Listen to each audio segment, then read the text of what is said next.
Hello दोस्तों, आप लोगों का स्वागत है इतिहास की दुनिया 99 पे। दोस्तों, मैं आज आपके लिए बिहार डीएलएड एंट्रेंस एग्जाम में जो भी प्रश्न पूछे गए हैं जीके जीएस का, उन सारे प्रश्नों का कंप्लीट सॉल्यूशन काफ़ी विस्तृत रूप से लाया हूं। तो चलिए आप लोग वीडियो को स्टार्ट कीजिए। पहला प्रश्न आपके सामने में है, सांभर झील किस राज्य में स्थित है? तो भैया सांभर झील जो है यह भारत के राजस्थान में है। कहाँ है? राजस्थान में है। तो ऑप्शन नंबर 3 क्या हो जाएगा? बिल्कुल राइट हो जाएगा। अच्छा, ये सांभर झील जो है सबसे अधिक लवणीय झील है। सांभर झील कैसा झील है? तो याद रख लेना कि यह सबसे अधिक लवणीय झील है। सबसे अधिक अधिक सबसे अधिक लवणीय झील है। अब मैं आपको इसके अलावा और भी झील बताता हूँ जो कहाँ पर स्थित है, जो राजस्थान में है। तो ये सारे झील का नाम आपको याद कर लेना है, जो काफ़ी इंपॉर्टेंट है, आपके एग्जाम में पूछा जाता है। इस बार सांभर पूछा था, अगली बार अलग पूछा जाएगा, तो हो सकता है सांभर ही पूछ ले, इनका कोई ठीक नहीं है। चलिए, जयसमंद झील क्वेश्चन पूछेगा कि जयसमंद झील कहाँ है? तो जयसमंद झील हो गया। फिर आपके बाद में डिंडवाना झील, डिडवाना झील डिडवाना झील भी पूछेगा कहाँ है? तो ये सब राजस्थान में है। फतेह सागर झील, फतेह सागर झील, फतेह फतेह सागर झील, फतेह सागर झील ये भी कहाँ है? तो राजस्थान में है। रणथंभौर झील, रणथंभौर झील, रणथंभौर झील। फिर उसके बाद में पूछेगा पिछौला झील, पिछौला झील, ये पिछौला बहुत बार पूछा गया है। तो पिछौला झील याद रख लीजिएगा कहाँ है? तो राजस्थान में है। अच्छा, महाराष्ट्र में पूछेगा कौन सा झील है? तो महाराष्ट्र में आपको याद रख लेना है कि लोनार झील है। कौन सा झील है? लोनार झील भैया कहाँ पर है? महाराष्ट्र में है लोनार झील। चलिए दोस्तों, ये रहा इस प्रश्न का कंप्लीट जानकारी। इसी प्रकार मैं सभी प्रश्न को समझाऊंगा। अच्छा, मैं आपको बता दूं कि रोज क्लास का पीडीएफ आपका ITI HASKI दुनिया 99 पर अपलोड होता है। आप वहां से ले सकते हैं, नहीं तो वीडियो के डिस्क्रिप्शन में पड़ा होता है लिंक, वहाँ उस पर क्लिक कीजिए और डिस्क्रिप्शन में पीडीएफ लीजिए। फिलहाल बढ़ते हैं हम लोग नेक्स्ट प्रश्न की ओर। चलिए, अगला प्रश्न की ओर हम लोग बढ़ रहे हैं। अगला प्रश्न है, NH44 किसको जोड़ता है? तो NH44 यह एक सड़क है जो किसको किसको जोड़ता है। तो चलिए हम लोग देख लेते हैं कि भैया NH44 जो है यह श्रीनगर को कन्याकुमारी से जोड़ता है। किसको जोड़ता है? श्रीनगर को कन्याकुमारी से जोड़ता है, यानी कि ऑप्शन नंबर 3 हो जाएगा। क्या हो जाएगा? बिल्कुल राइट। अच्छा, अगर ये मान लेते हैं कि मैं नक्शा थोड़ा सा बनाता हूँ। आपको पता है कि उससे ऊपर उससे उत्तर, नक्शा में सबसे ऊपर में क्या होता है? उत्तर होता है, जिसको हम लोग नॉर्थ कहते हैं। इधर दक्षिण हो जाएगा, इधर क्या हो जाएगा? पूरब हो जाएगा, इधर क्या हो जाएगा? पश्चिम हो जाएगा। ठीक, तो ये जो उत्तर से दक्षिण है, जो उत्तर से दक्षिण है, तो इसकी लंबाई को हम लोग कहते हैं उत्तर दक्षिण गलियारा। क्या कहते हैं? उत्तर दक्षिण गलियारा कहते हैं। तो NH44 इसको हम लोग क्या कहते हैं? इसको हम लोग उत्तर दक्षिण गलियारा कहते हैं। क्या कहते हैं? उत्तर दक्षिण उत्तर दक्षिण गलियारा कहते हैं, गलियारा कहते हैं NH44 को। याद रखना है, अगर इसकी लंबाई पूछे कि ये यहाँ से लेकर के यहाँ तक उत्तर दक्षिण गलियारा की लंबाई, अगर इसकी लंबाई पूछ लिया जाए तो आपको बताना है 4112 किलोमीटर। कितना बताना है? 4112 किलोमीटर। अच्छा, ये तो ये हो गया। अगर आपसे क्वेश्चन पूछ लेता कि पूरब से पश्चिम लंबाई कितना है, पूरब से पश्चिम लंबाई कितना है, तो आपको याद रखना है कि हाँ, पूरब से पश्चिम जो लंबाई है इस गलियारा का, जिसको हम लोग पूरब से कितना है? 3507 किलोमीटर। कितना है? यहाँ से यहाँ तक का कितना है? 3507 किलोमीटर पूरब से पश्चिम लंबाई है। और इस रोड को हम लोग कहते हैं NH27। क्या कहते हैं? NH27, NH27। याद रखना कि NH27, इसको हम लोग पूरब से पश्चिम गलियारा कहते हैं। और इसको हम लोग क्या कहते हैं? पूरब से पश्चिम। देखिए, पूरब से पश्चिम है ना, तो इसलिए इसको हम लोग क्या कहते हैं? पूरब से पश्चिम गलियारा। पूरब से पश्चिम गलियारा का क्या नाम है? NH47 नाम है। इसकी लंबाई पूछ लिया जाए तो यहाँ जस्ट अभी बताइए 3507 किलोमीटर। अच्छा, दोनों एक जगह जहाँ पर एक दूसरे को काटती है, ये क्वेश्चन दोस्तों कई बार पूछा गया। काफ़ी शानदार प्रश्न है कि पूरब पश्चिम से गलियारा और उत्तर से दक्षिण गलियारा जहाँ पर एक दूसरे को काटती है। देखिए, जहाँ पर एक दूसरे को काट रही है, तो इस जगह का नाम है झांसी। क्या नाम है? जो उत्तर प्रदेश में पड़ता है। क्वेश्चन पूछेगा कि दोनों एक जगह को कहाँ पर काटती है, तो आपको क्या बताना है कि दोनों एक दूसरे को एक काटती है। कहाँ काटती है? झांसी में काटती है। अब पूरब से पश्चिम गलियारा पूछेगा किसको किसको जोड़ता है, तो आपको बता देना है गुजरात के पोरबंदर को असम के सिलचर से जोड़ता है। किसको जोड़ता है? पूरब से पश्चिम गलियारा किसको किसको जोड़ता है? या पोरबंदर, पोरबंदर तो जानबे करते हैं गांधी जी का जन्म स्थान है। पोरबंदर आपको गुजरात के पोरबंदर को असम का सिलचर से जोड़ता है। किससे जोड़ता है? असम का सिलचर से जोड़ता है, सिलचर से जोड़ता है। अगर यहाँ तक आपको पूरी बात समझ में आ चुका है तो हम लोग बढ़े नेक्स्ट प्रश्न की ओर। चलिए, अगला प्रश्न आपके सामने में है, विश्व जनसंख्या दिवस कब मनाया जाता है? तो विश्व जनसंख्या दिवस दोस्तों मनाया जाता है 11 जुलाई को मनाया जाता है। कब मनाया जाता है? 11 जुलाई को मनाया जाता है। और 11 जुलाई 1987 को विश्व की जनसंख्या पूछेगा कितना था? 11 जुलाई दोस्तों 1987 में पता चला कि पूरा विश्व का जनसंख्या कितना था? 5 अरब था। कितना था? 5 अरब था। 5 अरब था। और उसके बाद में क्या हुआ दोस्तों कि 1989 से 1989 से 87 के बाद छोड़िए, अब 1989 से प्रत्येक वर्ष 1989 से प्रत्येक वर्ष 11 जुलाई को क्या मनाने लगा? तो विश्व जनसंख्या दिवस मनाया जाता है। 1987 में पता चला, लेकिन 1989 11 जुलाई 1989 को पहली बार मनाया गया था। तो 1989 से हमको पता चलता है। ठीक, अच्छा, और भी क्वेश्चन मैं आपको बताता हूँ। 15 अगस्त को तो ये तो जानबे करते हैं, 26 जनवरी जानबे करते हैं, तो इसको मैं क्या 2 अक्टूबर, हाँ 2 अक्टूबर गांधी जी का जन्म है, राष्ट्रीय अहिंसा दिवस के रूप में हम लोग मनाते हैं। ये हो गया। अच्छा, जनसंख्या का अध्ययन कहेगा क्या कहलाता है? जनसंख्या का अध्ययन, जनसंख्या का अध्ययन, जनसंख्या का अध्ययन कहलाता है डेमोग्राफी। क्या कहलाता है? डेमोग्राफी कहलाता है जनसंख्या का अध्ययन। बढ़े हम लोग नेक्स्ट प्रश्न की ओर। अगला प्रश्न आपके सामने में है, अगला प्रश्न है, दलाई लामा भारत कब आए थे? तो दलाई लामा ये कौन था? तो याद रखना कि यह एक बौद्ध भिक्षु था। दलाई लामा कौन था? बौद्ध भिक्षु था। कौन था? बौद्ध भिक्षु था। ये तिब्बत से भाग करके भारत आया था।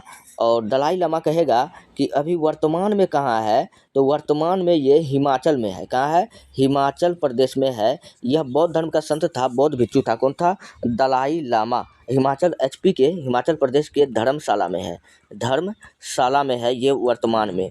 ठीक, अगर पूछ लेता कि दलाई लामा को शांति के क्षेत्र में नोबेल पुरस्कार कब मिला था? तो दलाई लामा को जो है 1989 में शांति के क्षेत्र में, शांति के क्षेत्र में, शांति के क्षेत्र में में नोबेल पुरस्कार मिला। कौन सा पुरस्कार मिला?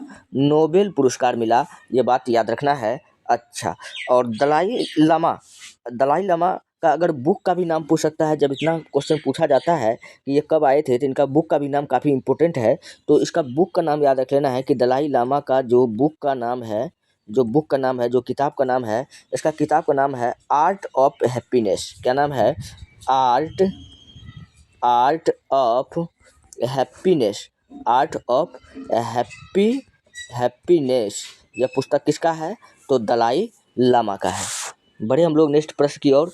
अगला प्रश्न आपके सामने में है, अगला प्रश्न है, सबसे कम महिला साक्षरता वाला राज्य कौन सा है? तो सबसे कम महिला साक्षरता वाला राज्य, बिना सोचल समझल आपको लगा देना है कि भारत का सबसे कम महिला साक्षरता वाला राज्य कौन सा हो जाएगा? बिहार हो जाएगा। क्या हो जाएगा? बिहार हो जाएगा। अच्छा, अब जो मैं आपको बताता हूँ वो बात आप ध्यान से सुनिए, क्योंकि यहाँ से क्वेश्चन पूछना 100% तय है, क्योंकि जनगणना से 2-4 प्रश्न आपके एग्जाम में पूछा जाता है, चाहे कोई भी एग्जाम आप देने के लिए जाइए। तो 2011 का जनगणना का हम बात करते हैं। किसका बात करते हैं?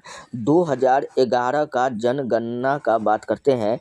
तो 2011 का जनगणना में याद रखना कि अगर पूछ लेता कि भारत का जनसंख्या कितना था, तो भारत का जनसंख्या जब नहीं, भारत का साक्षरता दर पूछ लेता कि टोटल भारत का साक्षरता दर कितना था, तो 74.04%। कितना था? 74.04% था भारत का। जिसमें पुरुष पूछ लेता कितना साक्षर था, तो पुरुष याद रख लेना है कि 82% साक्षर था। और महिला पूछ लेता कितना साक्षर, तो महिला का साक्षरता में जो दर था 65%। कितना था? 65% था। अच्छा, सर्वाधिक साक्षरता वाला जिला, हाँ राज्य अगर पूछे कि 2011 के जनगणना के अनुसार सबसे अधिक साक्षरता वाला राज्य, तो सबसे अधिक साक्षरता वाला राज्य तो सबसे अधिक साक्षर राज्य 2011 के जनगणना के अनुसार तो क्या होता है? केरल क्या होता है? केरल। अच्छा, चाहे महिला में हो और चाहे पुरुष में हो। अच्छा, सर्वाधिक साक्षरता वाला केंद्र शासित प्रदेश पूछता कि केंद्र शासित प्रदेश अगर पूछ लेता, केंद्र शासित प्रदेश में सबसे अधिक साक्षरता वाला केंद्र शासित प्रदेश है तो आपको बताना लक्षद्वीप। क्या बताना है? लक्षद्वीप बताना है। ये तो मिलाने के लिए बहुत पूछता है, इसलिए आपको याद रखना है। फिर आपको याद रख लेना है कि केरल के बाद कौन है? मिजोरम है। कौन है? मिजोरम है। और मिजोरम जो है, मिजोरम के बारे में बताना है कि यहाँ 91% साक्षरता दर है। कितना है? 91% साक्षरता दर है। वही लक्षद्वीप का अगर बात किया जाए तो लक्षद्वीप का 92.28% है। आप लोग कॉपी पेन लेकर के बैठिए, 92.28% है। जबकि केरल का साक्षरता दर 93.9% है। कितना है? 93.9% है। अच्छा, सबसे अधिक साक्षरता दर वाला बिहार का, अगर बिहार का पूछता, ये तो भारत का भी हम तुरंत बताएं, ठीक है। बिहार का अगर पूछता कि सबसे अधिक साक्षरता दर, तो बिहार का पहले साक्षरता दर जानिए कितना है। बिहार का साक्षरता दर है 61.8% है साक्षरता दर बिहार का, ठीक है। जिसमें अगर कहेगा कि बिहार की साक्षरता दर में कहेगा कि पुरुष कितना है, तो पुरुष याद रख लेना बिहार का, भारत का नहीं बता रहे हैं, बिहार का बता रहे हैं। पुरुष का साक्षरता दर है 71%। फिर महिला का कितना है? 51 महिला का 51 महिला का हो जाएगा 51 कितना हो जाएगा? 0.5%। 51.0.5% हो जाएगा। आपको ये बात याद रख लेना है। अच्छा, बिहार में साक्षरता दर सबसे अधिक कौन जिला का है? तो बिहार में अगर साक्षरता दर वाला सबसे अधिक जिला पूछता तब बताना था रोहतास। क्या बताना था? रोहतास जो है ये बिहार में सबसे अधिक साक्षरता दर वाला जिला है। अच्छा, बिहार का सबसे कम न्यूनतम साक्षर जिला अगर पूछे था, यानी सबसे कम साक्षरता वाला जिला, तो आपको बताता था पूर्णिया। क्या बताता था? पूर्णिया में उतना शिक्षा का साधन है, अच्छे शिक्षक होने के बावजूद भी पूर्णिया क्या है कि सबसे कम साक्षरता वाला सबसे कम साक्षरता वाला जिला है। लेकिन अगर पूछ लेता कि बिहार में सबसे कम महिला साक्षरता वाला, तब आंसर लगाना है सहरसा। क्या रखना है? सहरसा। तो इतना सारा क्वेश्चन है, मैंने आपको बताया। चलिए बढ़ते हैं नेक्स्ट प्रश्न की ओर। अगला प्रश्न अगर इतना आप कर लेते हैं तो कोई एग्जाम में आपको दिक्कत नहीं होगा। चलिए नेक्स्ट अगला है, इनमें से कौन 2024 में प्रोटेम स्पीकर बनाए गए थे? तो 2024 में प्रोटेम स्पीकर किसको बनाया गया था? तो प्रोटेम स्पीकर बनाया गया था भर्तृहरि महताब को बनाया गया था। ऑप्शन नंबर 3 क्या हो जाएगा? राइट हो जाएगा। अच्छा, प्रोटेम स्पीकर क्या होता है? कम समय के लिए कम समय के लिए जिसको स्पीकर बनाया गया होगा उसको क्या कहते हैं? प्रोटेम स्पीकर कहते हैं। अच्छा, अगर पूछेगा कि लोकसभा का पहला अध्यक्ष, हम लोकसभा को बता, राज्यसभा का नहीं, लोकसभा का पहला अध्यक्ष, फर्स्ट अध्यक्ष। तो लोकसभा का पहला अध्यक्ष आपको बताना है जीबी मावलंकर। क्या बताना है? जीबी मावलंकर। इसी को हम लोग कहते हैं गणेश वासुदेव मावलंकर। ये लोकसभा की प्रथम स्पीकर था।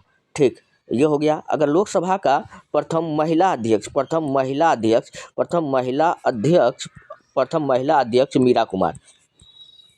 मीरा कुमार, ये लेडीज़ है। इसका मतलब आपको नहीं समझना, मीरा नाम है तो जेंट्स होगा, ये लेडीज़ है। जब क्रिकेटर खिलाड़ी महिला जयवर्धन हो सकता है तो मीरा कुमार काहे नहीं हो सकता है।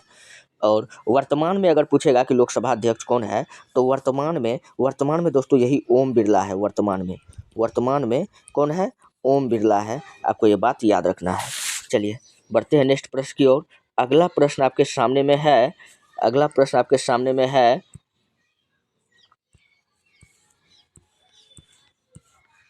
सबसे ज़्यादा गरीब राज्य कौन है? तो सबसे ज़्यादा गरीबी में, साक्षरता में अगर कुछ पूछे तो क्या लगा देना है?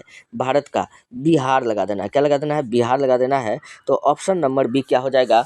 बिल्कुल राइट हो जाएगा। अच्छा, अब मैं आपको बताता हूँ जो बात, आप इनको सुनिए। तो दोस्तों एक चीज़ होता है बहुयामी गरीबी सूचकांक। बहुयामी गरीबी सूचकांक, सूचकांक। क्वेश्चन पूछा जाता है कि इसको कौन पेश करता है, कौन पेश करता है? तो इसको पेश करता है नीति आयोग। कौन करता है? नीति आयोग। नीति आयोग इनको पेश करता है। और इसी नीति आयोग के अनुसार यानी जब बहुआयामी गरीबी सूचकांक को जब यह पेश किया था तो इन्होंने बताया कि बिहार जो है शिक्षा में गरीबी में सबसे ऊपर है। तो बिहार क्या हो जाएगा? गरीबी के क्षेत्र में सबसे अधिक किसका योगदान है? किस राज्य का है बिहार में? तो यह भारत में तो बिहार हो जाएगा। यह बात कौन बताया था? तो नीति आयोग के द्वारा बताया गया था। नीति आयोग का कौन सा संस्था? बहुआयामी गरीबी सूचकांक बताया गया था। अच्छा, नीति आयोग का अगर स्थापना पूछ लेता तो नीति आयोग का स्थापना तो 1 जनवरी 2015 में नीति आयोग का स्थापना हुआ।